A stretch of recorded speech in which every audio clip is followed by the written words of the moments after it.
Week 8 brings us IDP fantasy managers a new challenge with 6 teams on a bye week and plenty of IDPs getting gommaged for a week. And now it's up to those who come after to lead us to a victory.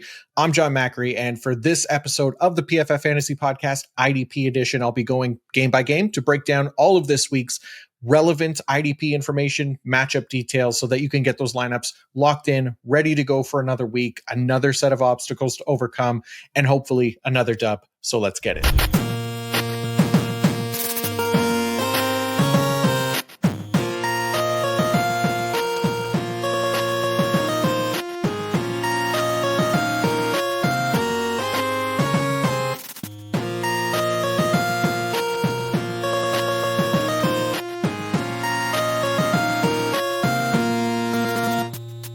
All right, guys, big week, obviously, week 8, like I said, 6 teams on a bye week. It's going to be a crazy one. We're going to try to focus on some of the deeper options. We're going to go game by game. We're going to talk about all the relevant IDPs. So hopefully we could find you guys some streaming options and kind of fill the holes as needed, with so many IDPs going to be on a bye week. Obviously, Aiden Hutchinson, Max Crosby, Jared Verse, Byron Young, just to name a few, right? Especially for the elite pass rushers.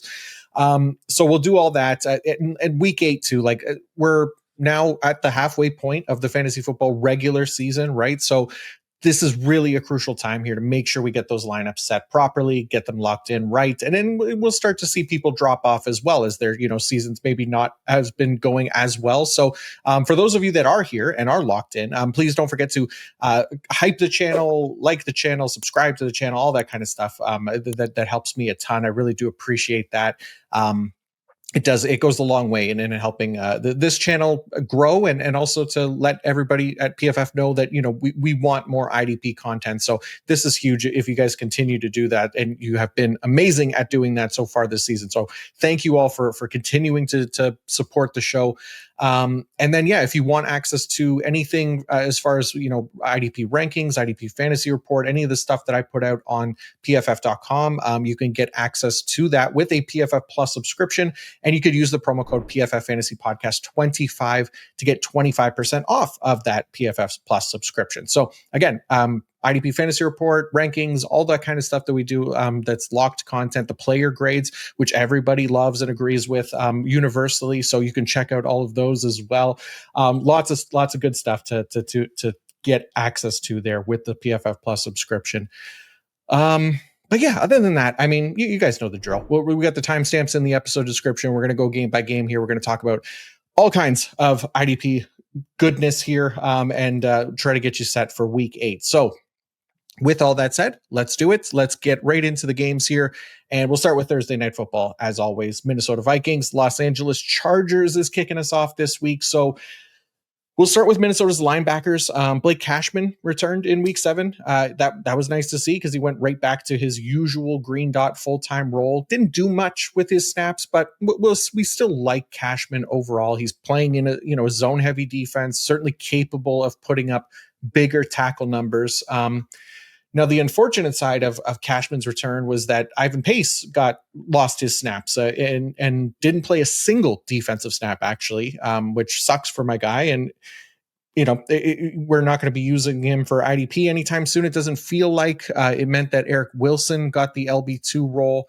And he kind of put up Ivan Pace damage in that spot. He earned a sack and a half, actually, had a nice day. On 84% of snaps. So Eric Wilson could be usable in those deeper leagues. And on a week like this, for sure, right? When there's 6 teams on a bye, he maybe becomes more valuable for you, depending on how many linebackers you lost to the bye weeks or injuries and things like that. So Eric Wilson carrying some value this week, Blake Cashman for sure. For safeties for Minnesota, we did see Harrison Smith regain his full-time role over Theo Jackson this past week. So Jackson, he still played like 80-ish% of snaps, just because Brian Flores really likes like his safety menage a trois there with Josh Metellus and then as our alpha and Harrison Smith obviously in the mix. But I still all 3 of these guys are usable. Theo Jackson really kind of on the low end of that though, because he's mostly going to play deep and he's not going to play full time. But Josh Metellus, for example, like he should be a strong play this week, played 56% of his snaps in the box last week. That led him to lead the team in tackles. He added a half sack as well. So Really like Josh Metellus in a favorable matchup this week. And yeah, Theo Jackson, more deep league. Metellus and Harrison Smith, really the top options if you're looking for guys who might be available on waivers that you can use to fill in this week. And Minnesota's defensive line, Jonathan Grenard, like he hasn't been all that effective for IDP this season. I think just the one sack on the year, but he's playing well. He's certainly playing enough to make an impact. 71.9 pass rush grade on the year. The win rate, the pressure numbers, they're all good enough that he should definitely have more than one sack on the year. He just doesn't just yet. It's a good matchup this week, albeit we'll see if Joe Alt is back or not. I'm not sure. But the Chargers offensive line is allowing a lot of pressure, and Justin Herbert is taking sacks as a result. So I don't hate Grenard as a streaming option this week, especially with so many guys on a bye. And we'll see if Andrew Van Ginkel is back or not. We've seen him limited when they tried to bring him back before. So on a short week, I don't think we should necessarily expect like a full workload from the Gangster, as he's become known in the chat to some. But if you find yourself desperate, and Andrew Van Ginkel, obviously he's been productive in his role in the past, I just worry a little bit that they might ease him in, especially on a short week, if he's even available this week. And if he is out, then Dallas Turner at least becomes a volume dependent option and worth a stream if you need him. Going to the Chargers now. Let's start with their linebackers, because Diane, the Ghost Henley, I don't know what the hell is going on with this guy, but just 2 assists last week. 2 assists. Like, this isn't hockey where we could be happy about that. Like, we're expecting much more from Diane Henley. And look, it happens. It's not likely his fault. Like, sometimes game flow just flows away from a player. He's just, kind of got the shit end of the stick a few times already this year. But we've seen him be a great tackler before, even like all of last year. He was amazing, minus that week 17 game, obviously. But right now, like, just 10.3% tackle rate on the year. I don't really love that by any means, but it's a favorable tackle matchup here against the Vikings this week, giving up the 8th most tackles per game to the linebacker position. So hoping to see a bounce back this week, or otherwise we'll have some problems there. But Denzel Perriman also returned last week, and Troy Dye was out. So I think if Dye is out again, then Perriman could be a deeper league option. Otherwise, if both Dye and Perriman are active, I'd probably expect them to share that LB2 role a little bit, and we can mostly avoid them for IDP. Chargers D-line, Khalil Mack also returned last week. He only played like 12 snaps or something like that, but that's all he needed because he was able to get a sack. So I figure he'll play more than 12 snaps this week. And while I wouldn't necessarily rank him as high as he might be ranked most weeks with him, I'd expect him to at least be usable in a week like this, with, again, the assumption that he'll play more than he did last week and could get after Carson Wentz, who owns a nice pressure to sack conversion rate for us to attack, 23% on the year. So that's 7th worst for quarterbacks. So could be a nice matchup. Tuli Tuipulotu, more of a volume-based streaming option. He played 82% of snaps last week. And we're going to, keep treating him as an option in like favorable matchups only. And this one ain't half bad, at least. And meanwhile, Odafe Kamari Owe, likely going back to doing what Kamari does best, watching from a distance while the rest of the party does all the heavy lifting, that being Khalil Mack and Tuli Tuipulotu. So yeah, not really interested in him this week. Chargers defensive backs, King James, shit matchup for tackles, unfortunately, for the safety position, but he's been great for us all year, Derwin. He's going to be a top 5 DB for IDP almost every week. So it's understandable if you don't have like maybe the handful of guys who I might rank ahead of him this week, which is probably Tyke Smith, Deshaun Elliott, Kyle Hamilton, maybe Metellus. But yeah, Derwin, he's going to stay locked into lineups. It's a bad matchup, but again, it's Derwin James. Elijah Molden, he was inactive last week, and the team still shared those safety 2 duties between Tony Jefferson and RJ Mickens, the rookie, which I'm 99% sure we talked about as a likelihood last week. So we're going to avoid basically the safety 2 for the Chargers in a poor matchup like this. Okay, we'll get into the Sunday slate here in just a sec. But before we do, I want to let you all know that this episode is brought to you by Fabric by Gerber Life. Parenting is filled with high pressure decisions, and it can be difficult to tell if we've made the right choice for our kids' future. But here's the simple decision you can make today that could have a meaningful impact on your kids' future: opening a UGMA Kids Investment Account with Fabric to start their investment journey early and give them a financial head start. Fabric by Gerber Life was designed by parents for parents to make it easy to plan for and manage your family's financial path. With a kids investment account from Fabric, you can start investing in your child's future today. It's all online, and setting up an account could take you just 5 minutes. Get started investing with as little as $1 a day, then manage your child's account and monitor their investments right from your phone. There are no contribution limits, multiple tax advantages, and they're SIPC insured up to $500,000, plus no commission fees and just a low flat monthly maintenance fee. Fabric has partnered with Gerber Life, trusted by millions of families like yours for over 50 years. Join the thousands of parents who trust Fabric to help protect their families. Start investing in your child today at meetfabric.com/PFFNFL. That's meetfabric.com/PFFNFL. MEET fabric.com/PFFNFL. Portfolios managed by Fort Washington Investment Advisors Inc. Additional services provided by Apex Clearing Corporation. All investing is subject to risk. Learn more at meetfabric.com. Let's go on to the Sunday slate now. Buffalo, Carolina is up next. And we'll start with the Bills linebackers because they were down to like 1 HP heading into their bye week. Matt Milano was already out. Then Terrell Bernard also left near the end of the first half of their week 6 game. So since they were on a bye week, hopefully that means they get a little recharge and at least Bernard will be back, but we'll see. If not, then Shaq Thompson will kind of continue to have some value for us because he filled in as LB1 for Bernard, played 100% of the snaps with him out of the game. But really, this is a case where we'll just kind of have to see the injury report. Like if Bernard can go, then he's startable in a great matchup.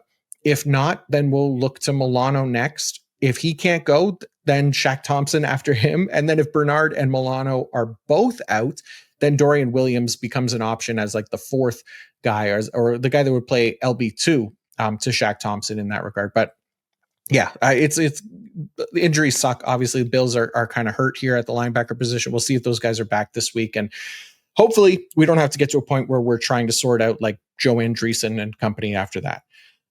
But yeah, know the names, know the pecking order, because again, so many bye week linebackers this week. We could provide some, or at least these guys could provide us some like waiver wire options if Terrell Bernard can't go at the very least. Buffalo's DBs, nice matchup for Cole Bishop and Taylor Rapp.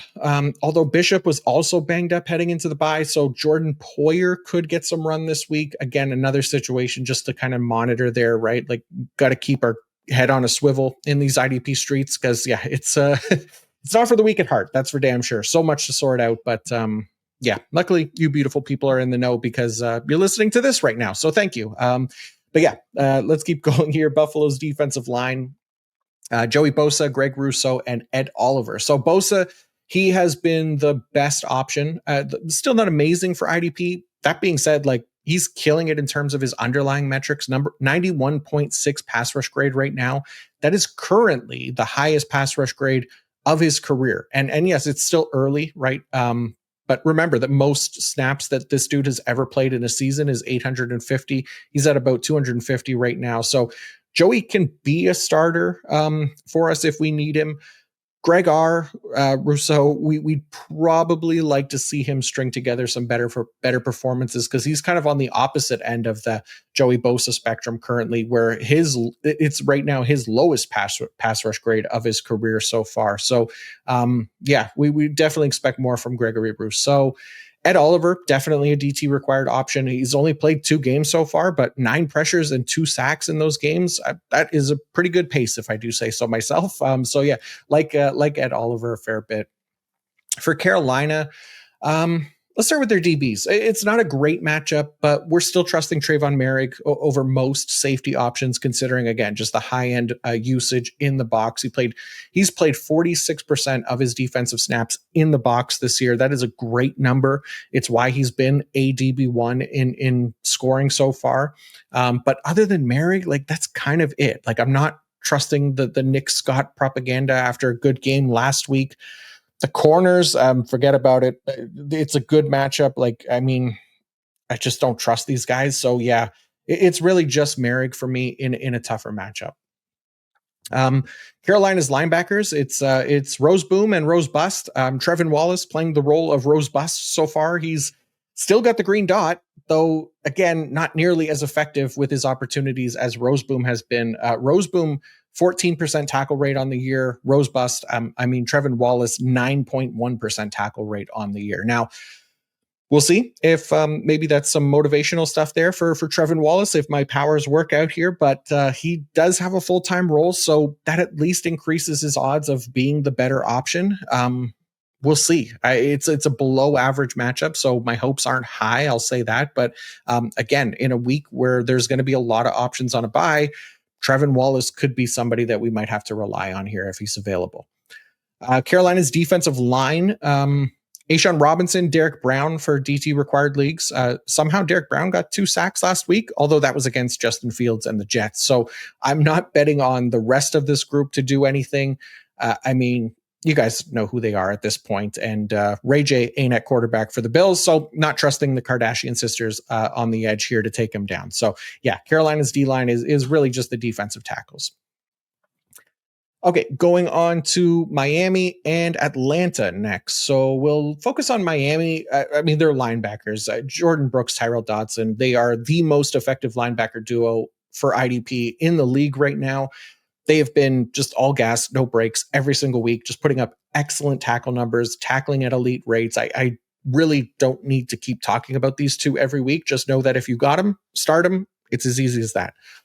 Miami's defensive line. So Jalen Phillips he's been the subject of trade rumors recently. A couple weeks left here before the trade deadline, so we'll see what happens there and if it's legit. But would make a lot of sense for a contending team to maybe add him because he's been great, and the Dolphins at least have Chop Robinson in the meantime. But Phillips, he looks healthy as well. I don't want to say it's exactly a return to form because 2022 Jalen Phillips was an absolute beast, but he's on a pretty decent pace right now. 79.7 pass rush grade, 22 total pressures, just the 2 sacks on the year, but he's leveling up. He's getting his footing again. I think he could be really good, especially on a better team potentially as well. So but for now, he's a Dolphin and he doesn't draw necessarily the best of matchups this week against the Falcons, who one of the better pass blocking units in the league, and Michael's Penix's strong pressure to sack conversion rate as well. So if you have to trust one from Miami, it's Jalen Phillips for me, but Bradley Chubb, also getting decent usage. Zach Sealer, also strong DT required option.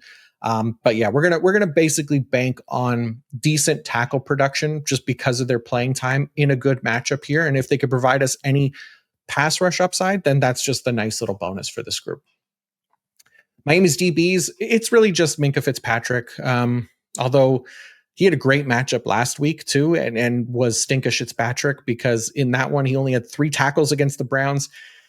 It's another top 5 tackle matchup this week. So the potential is there. We'll see if he can deliver. Ashton Davis is fine. If you're in a desperate spot as well, he's also playing 100% of snaps. So again, good matchup, not as many options as usual this week. So these guys can be playable for us.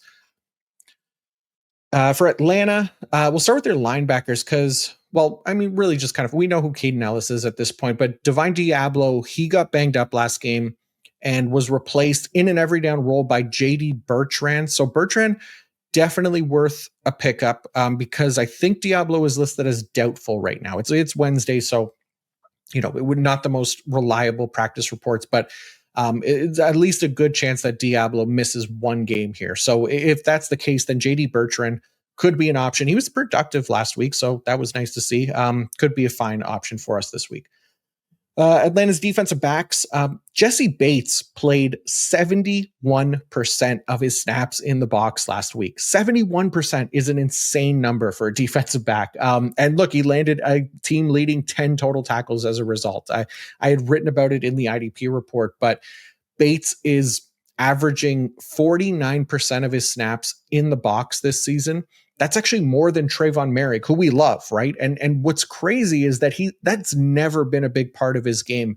The highest seasonal snap rate that he played in the box in any year before this one was actually last year, and it was at 29%. So that's a massive improvement right now. And he's mostly been like 20% or lower in the box every year. So Bates is definitely one that I think I'd expect better games like this past one going forward here, just because the usage has been so strong for him. So really like to see that from Jesse Bates. Xavier Watts is no slouch either. Like he's also solid.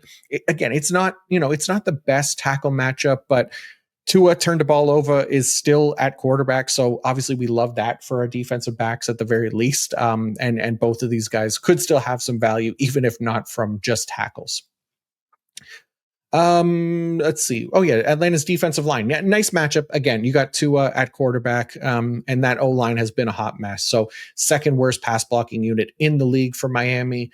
Unfortunately, like we got the Atlanta NPCs on the defensive line where it's kind of like blindly throwing darts, trying to guess who will get home this week. I mean, James Pierce, like he played the most last week with Jalen Walker out, but 49.0 pass rush grade, 0% win rate, 0% pressure rate for James Pierce. That is awful for a player that at least I had high hopes for coming out of college. Year one has not really been great for him.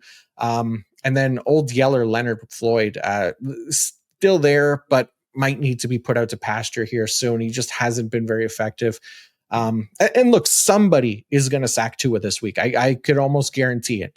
Maybe more than one, right? It'll probably end up being like Caden Ellis and like Sweet D Alford or something like that. Just really hard to bet on anybody on that defensive line right now. So yeah, if you got them and you're in a desperate spot, the matchup is at least good. Okay, let's see. Next game is San Francisco and Houston. So we'll start with San Francisco's linebackers because Tatum Bethune had a really strong debut as new Fred Warner last week. He led the team in tackles while Sweet D Winters kind of continues to be ineffective. Like he's a good player, just not a great tackler, unfortunately. So more of like an IDP depth option for us. That we can kind of go to as needed since he is a full-time player. But Bethune probably the better option rest of season for IDP right now, and it's a fine matchup here. So for either guy, really, if you have them and you need starters this week because the bye week hell, all that stuff, both of these guys are usable. San Francisco's DBs. Unfortunately, the same kind of shenanigans that we got from the safety group in week 6 continued in week 7. Malik Mustafa, Marcus Sigil, and Jason Pinnock all rotated at that safety 2 spot, while Jair Brown was the lone full-time safety. So I know Mustafa, he had a decent game as a tackler in week 7, but I would not get caught up in the box score with this one. He played just 69% nice of snaps, and we just shouldn't be messing with that at this point in the year. So it's really Jair Brown, sadly, as the lone option, at least for this week in a good matchup. Okay, San Francisco's D-line. Oh man. Remember last week how I said the 49ers stadium was built on an ancient Indian burial ground, and that's why there's so many injuries, and every week there's a new one? Well, the most recent casualty was Bryce Huff, who, to be fair, he wasn't like a real IDP option heading into last week, but he actually played a season high 69%, nice again, of snaps. That was the third highest snap share of his career, behind only a meaningless week 18 game last year and one random week in his rookie year. So he was looking like we maybe could have used him, especially in like a relatively decent matchup like this one, but then he got injured and now he's expected to miss some time. So it's insane. The 49ers, obviously they must have had like some final destination type moment at some point. And now the injury Grim Reaper is coming to collect because it just never ends for this team. On Houston, Will Anderson, we'll start with their defensive line. Anderson got a sack last week. Danielle Hunter, unfortunately, did not. We talked about the better matchup for Anderson last week heading into that game, and it turned out to be a factor, right? So this week is no different, actually, because Hunter once again draws the tougher matchup since he gets Trent Williams, and then Will Anderson gets Colton McKivitz. Who McKivitz, he's been solid, but Anderson should have the advantage there. But both of these guys definitely startable. Again, just playing time talent that we can go off of for sure. Houston's linebackers. We got a decent matchup here for Azeez Al-Shaair. He was fine last week, but he just hasn't been great for IDP like by any means this season. Unfortunately, he's really the only one worth trusting right now because EJ Speed and Hanky Two Toes there, Henry To'o, they are still sharing that LB2 role coming out of their bye week. Neither one is good enough to try and kind of force into lineups at this point. And then Houston DBs, it's a nice enough matchup for Jalen Petrie and I guess Kalen Bullock. The problem with Bullock is that he plays so deep that he's basically rarely ever appears on screen pre-snap. So you probably have to be in a pretty super deep league if you want to give that one a go. All right, Giants and Eagles are next. So we'll start with the Giants linebackers. The Eagles have actually been the worst matchup for opposing linebackers this season as far as tackles go. Bobby Okereke, he's still an option because, of course, full-time linebacker in a week where we're losing a ton of them. I think he had 6 tackles in week 6 against the Eagles, so not great, obviously. And that can change anyways, even against the same team. But definitely playable, capable of putting up enough points for us. Darius Moasau, also an option, really. He actually played close to 90% of snaps, or I think right on 90% last week, if I remember correctly, but not sure that I trust that snap share to remain stable week to week. He's been like 70% or much lower every other week. So that snap share looks more like an outlier than anything else right now, but we'll see there. Giants defensive backs, Dane Belton got work because Javon Holland left last game with an injury. So if Holland can't go, then Belton, he could be a fine matchup or a fine option in a decent matchup. So I want to say he led the team in tackles last week. I'm pretty sure. And then Tyler Nubin, solid enough, just still not what we expected for him coming into the year, but he's startable at least. And then Drew Phillips, he's been a great option for CB required leagues, but it's not an ideal matchup this week. So I'm just kind of tempering expectations a little bit here for Phillips. I'm still, probably starting him because just among a cesspool of inconsistent cornerback options, he's been awesome. And I have a hard time kind of turning my back on that. But if it's a lower output this week, I wouldn't be surprised for Phillips. And then defensive line, Brian Burns now tied with Byron Young for the league lead in sacks with 9 already. Last time he faced the Eagles, he had 2 sacks. Last week against the Broncos, he had 2 sacks. Back to back tough matchups for Burns now. And he just keeps producing at a potential defensive player of the year level. So he's locked in into lineups here again. Sexy Dexy, fine for DT required leagues as well. He looked great last week against a very good Broncos offensive line, despite not landing a sack. So the playing time, the talent is there with Dexter Lawrence. DT required leagues should definitely continue to play him most weeks, and then probably try to buy low on Lawrence here if you can, because I think he's due for some positive regression the rest of the year as well. For the Eagles, we'll start with their linebackers. So last week, and even the week before, actually, we talked about Nakobe Dean's return to the lineup, right? And heading into week 6, I said he might be worked in slowly and Jihad Campbell might get more work on the edge. Unfortunately, that didn't happen that week. Since Dean didn't play any snaps on defense, but in week 7, that's exactly what happened. So this led to just a 45% snap share for Nakobe Dean last week, 87% for Campbell. But the problem for Campbell was that he spent more than half of his snaps on the edge. So obviously that was going to hurt his tackle efficiency. It did. It'll continue to hurt his tackle efficiency most weeks if that's the way he's going to be deployed. So we'll see if Dean works in even more this week. It is a great matchup. So obviously, we're starting Zach Bond, but if you're in a really desperate situation and you want to bank on maybe an increased snap share for Dean this week, I don't hate it. Campbell might be able to benefit from the matchup, but again, playing more on the edge, he's not truly getting a linebacker deployment per se. So, he could end up coming in a bit lower again in terms of tackle efficiency. So yeah, I wouldn't be surprised if Dean got more work this week. So yeah, I don't mind him for deeper leagues in a matchup like this. It's riskier, but I like his chances of at least playing a little bit more than he did last week and in a good matchup. Philadelphia's defensive line, Zadarius Smith is retired. Brandon Graham is unretired, but the edges aren't really the ones that I'm interested in for the Eagles. It's more Jordan Davis, Jalen Carter for DT required leagues. To this point, Davis has been the better IDP option. I don't know if I'd give up on Carter yet. He might be another kind of buy low option in like DT required leagues, to be honest.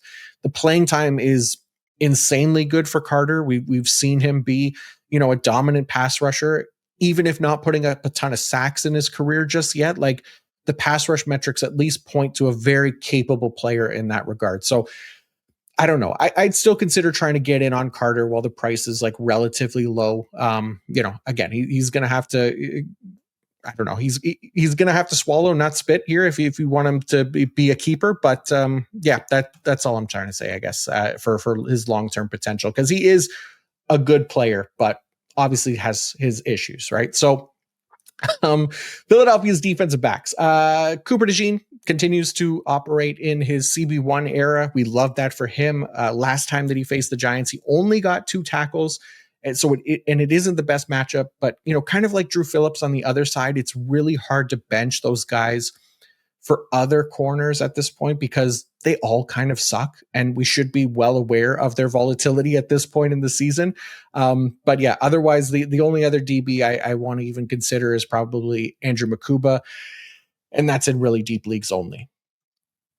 Going on to Cleveland and the New England Patriots next. So we'll start with Cleveland's defensive line. It's still just Myles Garrett here. We talked about him last week, had our little like peaks and valleys conversation. He's in every week. He got a sack last week as well. Probably gets another one this week, since Drake May's weakness right now has been his pressure to sack conversion rate. So yeah, continue to like Myles Garrett. Cleveland's linebackers, Carson Schlesinger and Devin Bush remain very similar, and they do every week. Schlesinger is still the full-time guy, the lone full-time guy, capable of putting together a big IDP performance on any given week because of that, but it just hasn't happened all that often this season, unfortunately.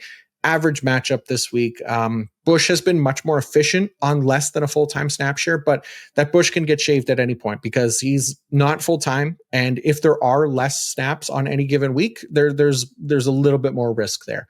Cleveland's defensive backs, poor matchup for Grant Delpit, Ronnie Hickman, and even Tyson Campbell if you've been starting him for CB required league. So, On New England, we'll go to their linebackers first because this should be a nice matchup for Robert Spillane going against the Browns. They've given up the most tackles per game to the linebacker position this season. He is the lone full-time linebacker on the team, so he should really benefit from this matchup.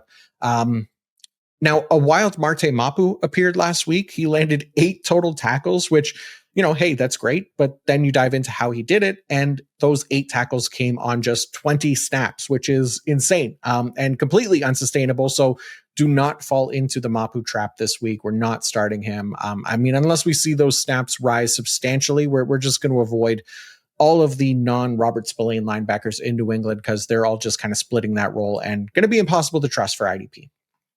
New England's defensive line, they get another nice matchup here for our pass rushers. We saw Kayvon Chase on, Harold Landry, and Milton Williams deliver against Tennessee last week. Obviously, that was also a great matchup. All 3 of those guys, and even Christian Barmore, are playing enough that they're stream worthy this week in a great matchup. It'll obviously depend on who your other options are. But again, if you're in a tough spot without Jared Verse and Byron Young and Hutch and Max Crosby and are looking for fill-ins, then those are the type of matchups that I'd probably look to take a shot on.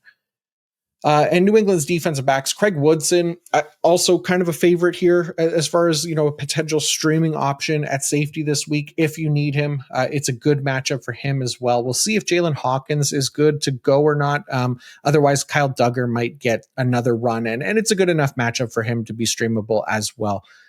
Marcus Jones, the corner, we talked about him being more matchup dependent last week and not liking that tackle matchup against the Titans.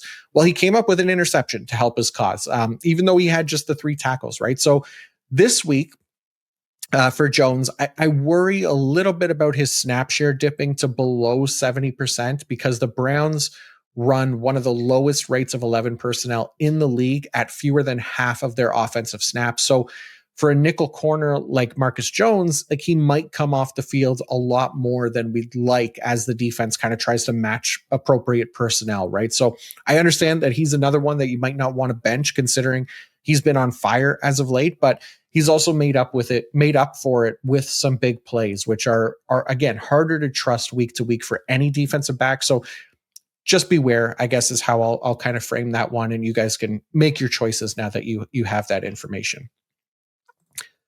Jets and Bengals. So we'll start with the Jets linebackers because Jamie and Sure Gives Me Wood hit for us again last week. He's been awesome. Somebody that I'd be leaving locked into lineups at this point every single week.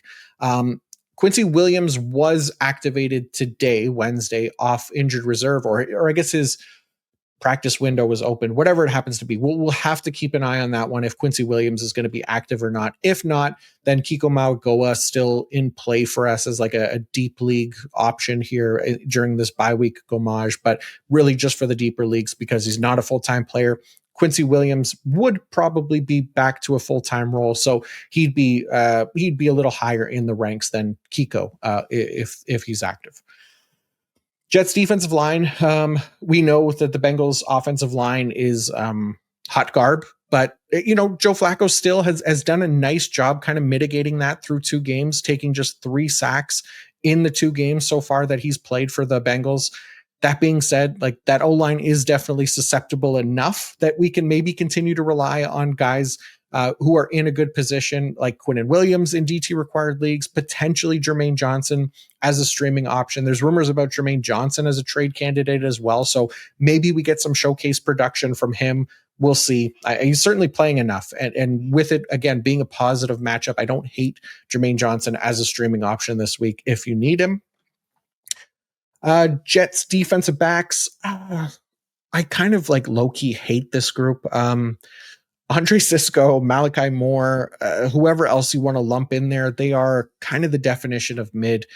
Brandon Stevens has been fine for CB required leagues, I guess. I probably don't need to shit on him, I guess, because he's been fine. But, when you play across from Sugo Gardner there, you're going to get targeted. So that helps. But yeah, he's probably the only one for me right now is Brandon Stevens in that group. For the Bengals, their linebackers, the Barrett Carter era is officially kind of locked in here, right? 2 games in a row now with the green dot, playing every single snap, delivering back-to-back games with double-digit tackles. So we should feel pretty good about starting him each week now. Demetrius Knight for deeper leagues as well. He's not exactly full-time, but definitely playing enough that he can have some value. And then Logan Wilson, I mean, he's been yeeted and deleted from our IDP lineups now, unfortunately. Maybe he's a trade candidate as well. Who knows? But for now, there's just no way we could start him anymore. Cincy's D-line, unless Trey Hendrickson is back this week, it's so hard to trust these guys. And it's a great matchup, too, because we'll see if Tyrod Taylor is going to go or if it's Justin Fields again. Either way, we're not expecting Tyrod Taylor to be a massive upgrade from Justin Fields either, right? So, Joseph Osai and Miles Murphy, they're both playing a ton with Trey Hendrickson out of the lineup. So again, they're kind of like desperate streaming options if we need them because it's a good matchup. But really, Trey Hendrickson is the one that we want this week. And then DBs, poor matchup for Jordan Battle, Geno Stone, but they have both been really solid. And again, not the best matchup, but replacement options might be thinner for us in deeper leagues even. So I wouldn't mind them. Dax Hill has also been really productive. I know that wasn't the case last week, but we talked about that being a bad matchup. So this week is at least a neutral matchup there for Dax Hill. So he's back to starting for us. Going to Chicago next. Let's start with their defensive backs. Jaquan Brisker. A couple nice games in a row here for IDP. Had an interception in week 6. I think he got a sack last week to add to like his strong tackle totals as well. So it was definitely a quieter start to the year than expected for IDP for Brisker, but he was also playing a lot more deep in the first 3 weeks at 58%, but that number has come down over the last 3 games to just 38% deep. So keeping him kind of closer to the action there, obviously that increases his threat rate to make a play on the ball a little bit more, specifically as a tackler. So we'll hope that trend kind of continues there. Not the most ideal matchup against the Ravens. They're giving up the 21st most tackles per game to the safety position, but Brisker, that is at least in like a slightly better position to maybe get those tackles than Kevin Byard, who his usage as a deep option actually went the other way, right? So he started a little more deep he started at 68% deep through the first 3 weeks. That's increased to 76% deep over the last 3 weeks. So kind of him and Brisker going in different directions as far as deployment goes. So could be a positive for Brisker there. We'll find out.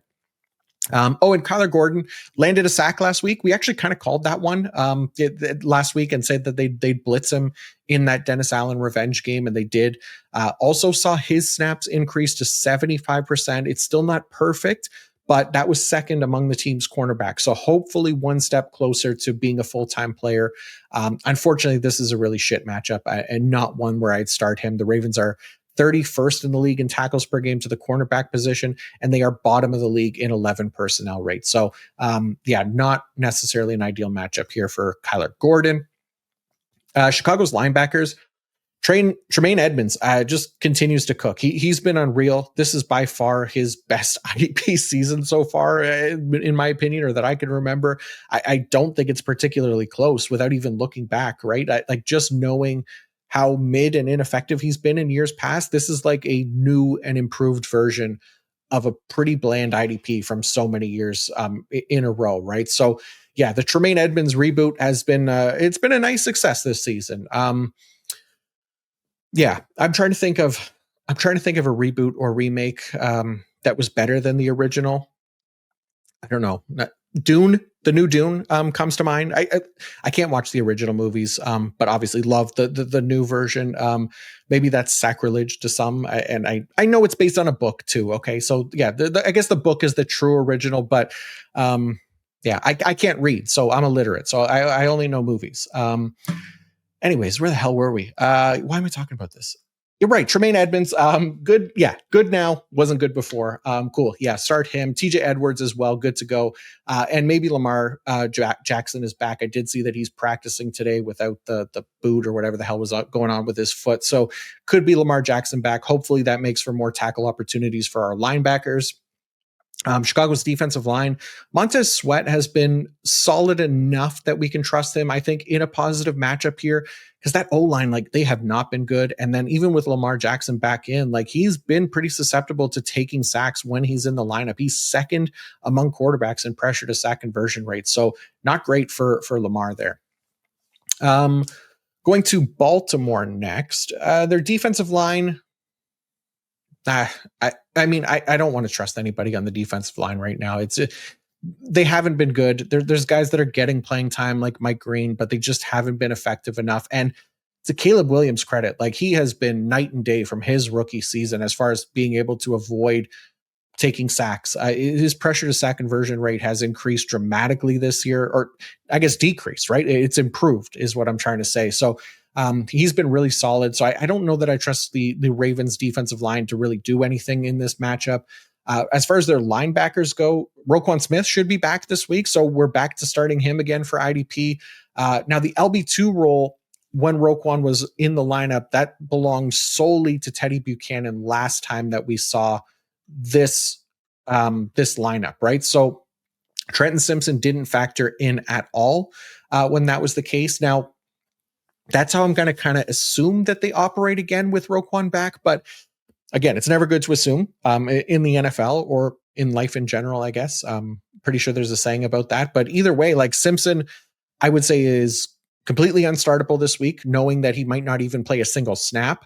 Buchanan is fine as a deeper league option. I think if we're seeing what we saw last time Roquan was in the lineup, then Buchanan should be around 90% of snaps. If for whatever reason they decide that they're going to, share that LB2 role again, then that's where the risk comes in. So that's why he's more of a deeper league option this week. We'll see how it plays out, but Roquan definitely playable. Baltimore's defensive backs, Kyle Hamilton, Malachi Stark should be good to go. It's still Hamilton over Starks for me right now because usage, etc. And then Marlon Humphrey, I guess, still an option for CB required leagues, despite being focused on becoming like the next great Glizzy gobbler, while his team is 1-5. I don't know if you saw his tweet about that, talking about glizzies and going around the world and eating glizzies. And it's like, buddy, your team is not good right now. I need you to focus and lock in, but fine IDP option because, he plays full time, plays in the slot. Not a bad matchup for him this week. Before we keep going, I want to let you know that this episode is also brought to you by DraftKings. What's your favorite touchdown of all time? There's over 100 years of touchdowns to pick from. For me, it's the next one, because with DraftKings Sportsbook, an official sports betting partner of the NFL, every touchdown could bring you closer to cashing in. DraftKings Sportsbook delivers the unmatched intensity of the NFL right to your fingertips. From first touchdown score to anytime touchdown props or the thrill of live in-game betting, every snap is loaded with opportunity. Here's the best part. New customers can bet just $5, and if your bet wins, you'll get $300 in bonus bets instantly. We're using DraftKings odds this year at PFF, and, talking to Mason Cameron, who's our betting guru here over at PFF. He does the PFF betting show every Friday at 10 a.m. Eastern on the PFF YouTube channel. You can check that out. Looking at some of the lines at Thursday game, Minnesota is currently at +3 against the Chargers, and the Chargers have failed to cover their last 4 games as favorites. So like Minnesota at +3, we talked about the Chargers offensive line and some of the struggles there. So could be a nice one to take advantage of. But your team hitting pay dirt pays out to you. So download the DraftKings Sportsbook app and use code PFF. That's PFF for new customers to turn $5 into $300 in bonus bets if your bet wins.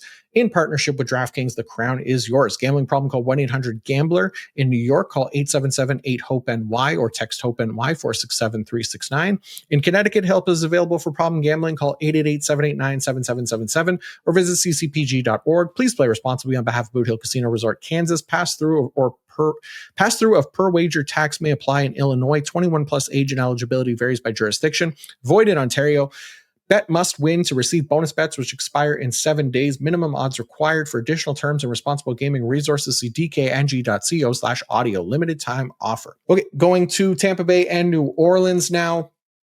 Tampa Bay's linebackers, Levante David, still not very efficient as a tackler. Kind of big play dependent again this season. We've talked about that. That might not go away the rest of the year. But he's a full-time linebacker, as is Servassier Dennis. So they'll both play again they'll both be in play again this week, especially with the bye weeks, obviously. But yeah, both guys more like LB2 and LB3 types than LB1.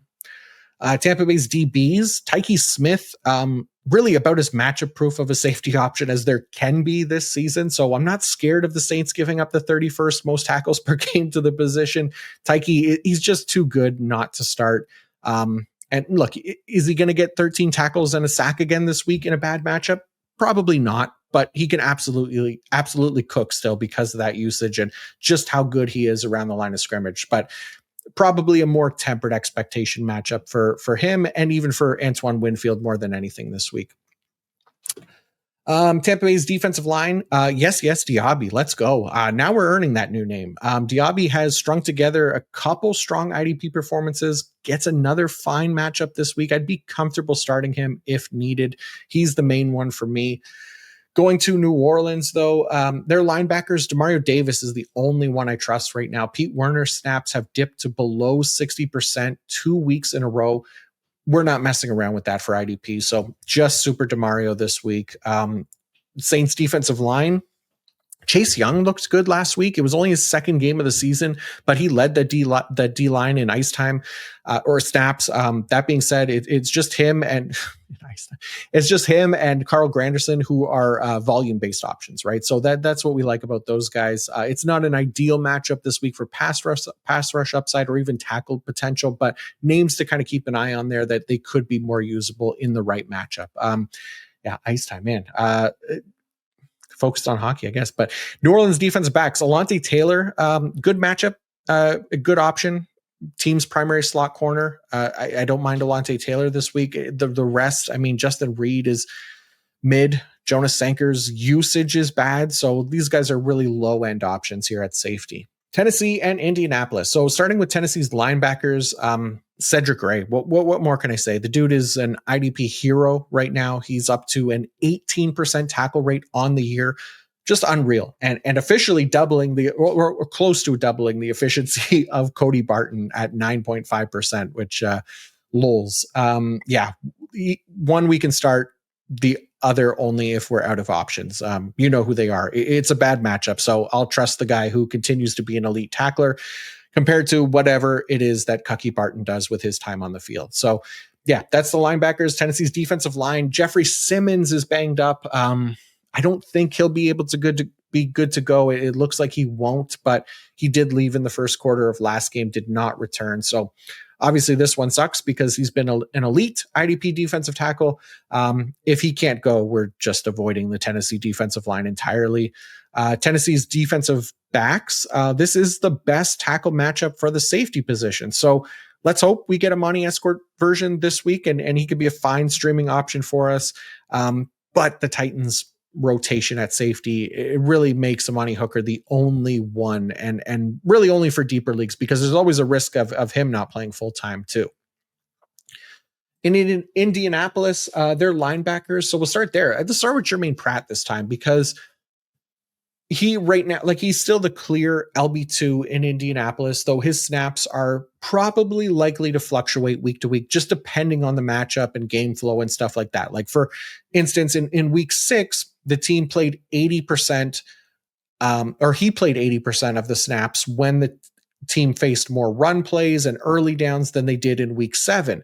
And in week 7, he only played 63% of the snaps, and there weren't as many run plays or early downs, right? So there is this likely game flow aspect of Pratt's playing time, where if the offense is in more obvious passing situations, then Pratt might come off the field more, which it just creates a little bit more risk in his IDP value, because we can't really predict how that's going to play out each week. But we can look at kind of like maybe like overall tendencies. Like for Tennessee, for example, who they're facing this week, they do own the second highest pass rate in the league, and they're giving up the second fewest tackles per game to the linebacker position. So Pratt, for me, low end LB3, LB4 type this week. Not expecting a big game from him. Meanwhile, Zaire Franklin, he continues to kind of look like a shell of his former IDP self. I mean, again, we've talked about it, right? It's a man-heavy defense this year. He's been poor in terms of tackle efficiency. Also, again, a poor matchup this week. He's just not producing to the level that we've come to expect from him, given his history as like a perennial LB1 contender for IDP. I mean, we just talked about like Tremaine Edmonds, that the reboot there being better than the original. Well, unfortunately, there are, a ton of examples of reboots being worse than the original. Trying to think. Okay, well, if we want to get in our weekly Final Fantasy reference here, we can look no further than Final Fantasy VII Rebirth compared to the original, which I think is an abomination compared to one of the greatest games of all time. But look, I'm sure people out there that like it. It's fine. For me, it's a bastardization of an absolute classic. I won't get into all my issues with it, because I would never finish the rest of this episode. And I might even storm off and end the show. But yeah, honestly, that might be too harsh, I guess, of a comparison for Zaire, because he's at least capable of salvaging his season. Like, he could be better the second half of the year, where that remake Rebirth saga still has another installment to go, and I think it's completely unsalvageable at this point, in my opinion. So sorry to those that like it. I'll stop now. Indianapolis defensive line. The Titans have been one of the most pass rush friendly matchups in the league this season, with Cam Ward owning the highest pressure to sack conversion rate in the league at 29.4% and taking the most sacks. So obviously great news for DeForest Buckner. He's been excellent for DT required leagues and even just DL in general. And Laiatu Latu, who, again, taken another step this year in year 2. He owns a 21.6% win rate. That's a top 10 mark in the entire league. And then, heading into week 8, again, nice matchup against the Tennessee Titans. So, if you with all these options on a bye week, somebody like Laiatu Latu could be a nice streaming option for us. Kwity Paye really as well. Like, Kwity Paye had 2 sacks against Tennessee last time they played, so maybe he's an option for you as well. Indianapolis's defensive backs. Kenny Moore came back last week, and he tied for the team lead in tackles. He should be on the field plenty this week, but same kind of concerns as with Marcus Jones and his tackle potential last week. It was, the Titans, they do play a high rate of 11 personnel, but they give up the third fewest tackles per game to the cornerback position. So just starting Kenny Moore at your own risk. Otherwise, Nick Cross is solid, and Cameron Bynum, more for deeper leagues. Okay, Dallas-Denver. Dallas's linebackers. We'll start there. Shamar James. He has taken the reins of that LB2 role in Dallas. Jack Sanborn didn't play a single defensive snap last week. James played 99% of the team's defensive snaps in week 7. So pretty safe bet here heading into week 8 with, again, several our top linebackers on a bye week. So James, the matchup against the Bronco, it's a below average one, but he has at least been more effective than Kenneth Murray. 17.3% tackle rate for Shamar James so far. That is well above average. Kenneth Murray sits at 11.7% on the year. That is well below average, the average being 13%. So yeah, Shamar James, I do prefer him over Kenneth Murray if you have that choice. Dallas's defensive line, not this week. Nope. Not against the Broncos O-line and Bo Nix. It was cool to see Donovan Ezraku get his first NFL sack last week, but we're not trusting that group this week. Dallas's defensive backs, Deron Bland, back to playing in the slot again. I don't know why this keeps changing, but hopefully that sticks because this is a great matchup for cornerback tackles. Obviously, we're not expecting a pick 6 from Deron Bland again, but the tackle potential, as long as he stays in that slot role and full time, it's absolutely there. Donovan Wilson, also fine usage, fine streaming option if you need him. For Denver, starting with their defensive backs, let's start with Riley Moss because he is, I think, one of the top streaming options this week for cornerback leagues. Dallas has yielded the most tackles per game to the cornerback position this season. So Moss has really kind of been the most reliable as far as, the IDP corners in Denver. Jaquan McMillian probably seems like a good option, but he's still continuing to share that nickel corner role with the rookie Jahdae Barron. He's played fewer than 70% of snaps in 6 of his 7 games so far this season. So we're not trusting McMillian, where we're mostly looking at Riley Moss. And then, Brandon Jones, Talanoa Hufanga, definitely solid weekly options. Denver's linebackers, we got Dre Greenlaw back last week, so that was cool. And then he went and got himself suspended for a game because he chased down a ref post-game, which, all right, man. Unfortunately, that leaves us with Jester Sternad again as the part-time option to Kingleton. Sternad, he had a pick last week, and he had like 1.5 sacks the game before. We're not treating this as some massive turnaround for his IDP value. Still really ineffective tackler.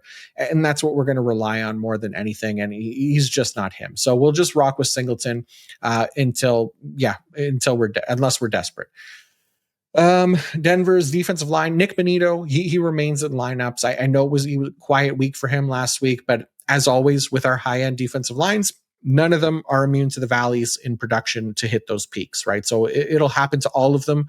Brian Burns, Byron Young, etc. Even though it hasn't happened yet, it will come at some point, and we just have to accept that because it's near impossible to get a sack in every game. So continue to start Bonito, Jonathan Cooper, Zach Allen. Those guys are solid. We keep referencing how good Dak has been at avoiding sacks. That is the one thing kind of going against them here, but that O-line is pretty poor, and Dak can only do so much. So don't mind them.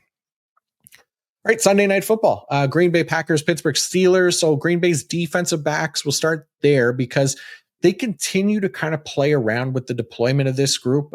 Evan Williams, who has been a safety for them, he did not play a full-time role last week. He played about 84%. Javon Bullard, he played 80% of snaps last week. He's been the primary slot defender, but his snaps have gone up and down.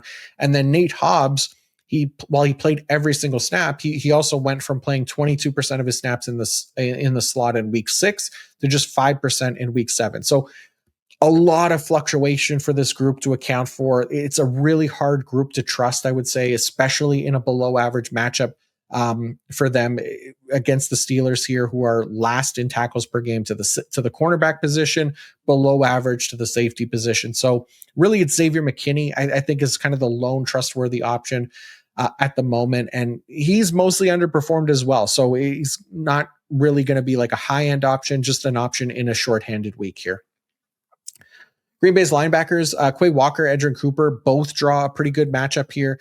Both of these guys are full-time players. We're going to lock them into lineups this week for sure. Quaker especially, he's been cooking recently. He's just been so damn good. So yeah, still like both of these guys quite a bit. And then defensive line for the Packers, Micah Parsons coming off a 3-sack game. Again, literally just another example of why we stick with these elite defensive linemen, because the ceiling is so high and they can get there more than your average defensive lineman, right? So hopefully the amount of times that I've talked about that let you guys leave him in your lineup last week and win your week as well, because nobody else had a 3-sack game. Rashawn Gary, he's been a fine option as well. I don't mind this matchup for Gary as a streaming option. And then we'll see if Devontae Wyatt is back or not for DT required leagues, because I typically don't mind him either as a starting option in those formats. For Pittsburgh, let's start with their linebackers. Cole Holcomb, Peyton Wilson, they have been splitting the LB2 role depending on the situation, right? Cole Holcomb has been playing more on early downs, Peyton Wilson playing more on the later downs. The early downs slash the run downs, those are the more valuable snaps for potential tackle efficiency. So that's why Cole Holcomb probably the preferred option at the moment. You're also going to get more early downs than you are later downs. That's just how it works. So yeah, Holcomb will be the better option right now than Peyton Wilson if we're using that logic.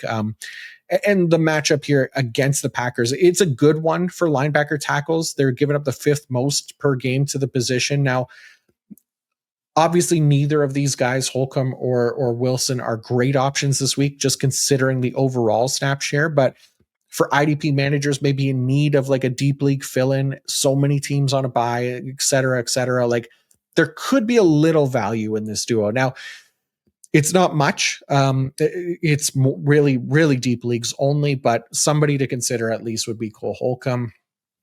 And then there's Patrick Queen. No, he's a fine option purely because of the matchup and just having 6 teams on a bye. So he might be the last woman or guy in the bar before closing, and he's just going to have to do. Pittsburgh's defensive line, the Steelers' edge group appears to have gone back to that rotation that we were thinking was a possibility heading into last week's game, right? Where Nick Herbig dropped back down to just being a depth option behind TJ Watt and Alex Highsmith. Herbig played just 38% of snaps in week 7. Watt and Highsmith played 82% and 70% respectively. So it does obviously simplify things a little bit more for IDP purposes, but I understand that Nick Herbig managers for IDP are pissed about this. This has been a constant for the Steelers' defensive line rotation. This is kind of how they've been approaching them, with Watt and Highsmith taking the large majority of snaps there. So unfortunately, Herbig, nothing more than like a very deep league option where you're going to hope that he lands a sack and it is limited opportunities.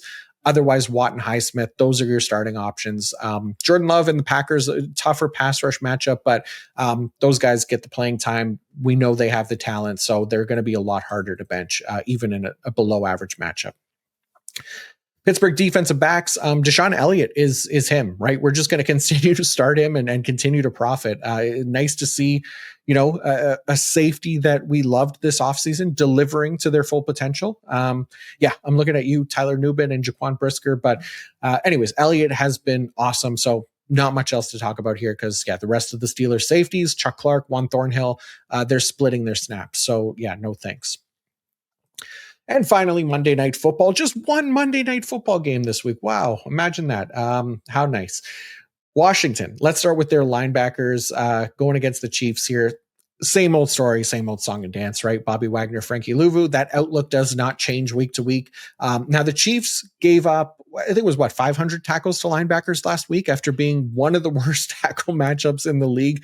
No idea what that was about, but that really feels like an outlier, right? With Devin White and Landon Roberts kind of profiting there, but not sure we'll ever get that level of production from them again. But Bobby Wagner, Frankie Louvu, we know who they are. We're starting them if you've been starting them. Washington's defensive line, and Dorrance Armstrong, he was the only real usable edge rusher for this team, and now he's out for the year. So Daron Payne is a fine option for D2 required leagues, but this matchup is not an easy one with Mahomes and the Chiefs offensive line being pretty solid. And then Washington's DBs, some weirdness here, right? Because Jeremy Reeves, he only played 69% of snaps 2 weeks ago, right? Because the team was messing around with the snap shares, and it was Darnell Savage that was playing full time. But then this past week, it was Reeves that played the most, still not exactly full time. It was up over 85%.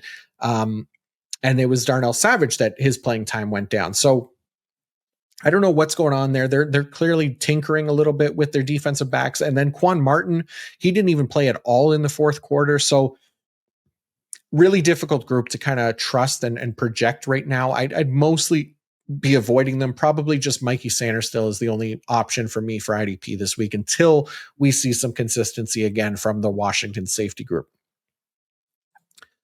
And lastly, Kansas City. We'll start with their linebackers. I mean, it should be noted that pretty much all of the Kansas City IDPs were a bust last week because they played just 35 defensive snaps. That is insanely low. It is the second lowest total ever as far back as like PFF has data, which is 2006, with the lone exception being a week 18 game last year, which was like, it was just a meaningless game. They were just trying to end the season. And then obviously the DeMar Hamlin game, that one doesn't count, but 35 defensive snaps. And there was garbage time. So Nick Bolton, for example, who rested in garbage time, played just 25 snaps on the game. So yeah, LOL. We're not expecting that again. Unfortunately, it was just, kind of a bump in the road, and we are back to our regular scheduled program here. Hopefully, because Jaden Daniels is out. So maybe Marcus Mariota ends up being as incompetent as Geno Smith and company were last week. Especially if McLaurin and Debo aren't able to go either. But no, we won't put that evil on our Chiefs IDPs. Bolton should be good to go again. And then defensive line wise for Kansas City, Chris Jones heating up here, right? He's just the 2 sacks on the year, but the most important thing, back-to-back games with high-end pass rush metrics like an 89 and a 90. He only had 1 such game through his first 5 weeks of the year. So hopefully Chris Jones is back to the normal Chris Jones, and he has that high upside that we're always looking for with him. He's likely, again, going to be facing Marcus Mariota. Jaden Daniels likely out. So slightly better pass rush matchup. I think I have Jaden Daniels pressure to sack conversion rate on the screen there at 19.7%. I think Marcus Mariota is 20.8%. So should be a little bit better there for Chris Jones. If you're looking for somebody, George Karlaftis as well. Those are the 2 top options here for Kansas City. And then finally, their defensive backs. Jamari Connor, still a solid option as usual. Again, they barely saw the field last week. So, we can't hold that against the Chiefs IDPs or expect it to happen again. It was just, it's like a mini bye week for the Chiefs DBs in a way. But yeah, speaking of bye weeks, that is a wrap on all of the games this week. Not as many, but still somehow we spent as much time on this episode as we do every single week. So thank you guys all for tuning in. If you would be so kind to please like, subscribe, all that kind of stuff helps out the channel a ton. We always appreciate that. And yeah, if there was anything that I didn't cover this week, you could check out the IDP fantasy report. I'll try to attach that in the comments as early as I can, so you guys can get access to that, or just feel free to ask questions in the comments. I'm always happy to answer there as well. But check out the IDP fantasy report, IDP rankings, etc. All that stuff up on the site with a PFF Plus subscription. Use the promo code PFF Fantasy Podcast 25. But yeah, good luck in week 8. We'll talk to you guys in the comments section. And until next time, peace out.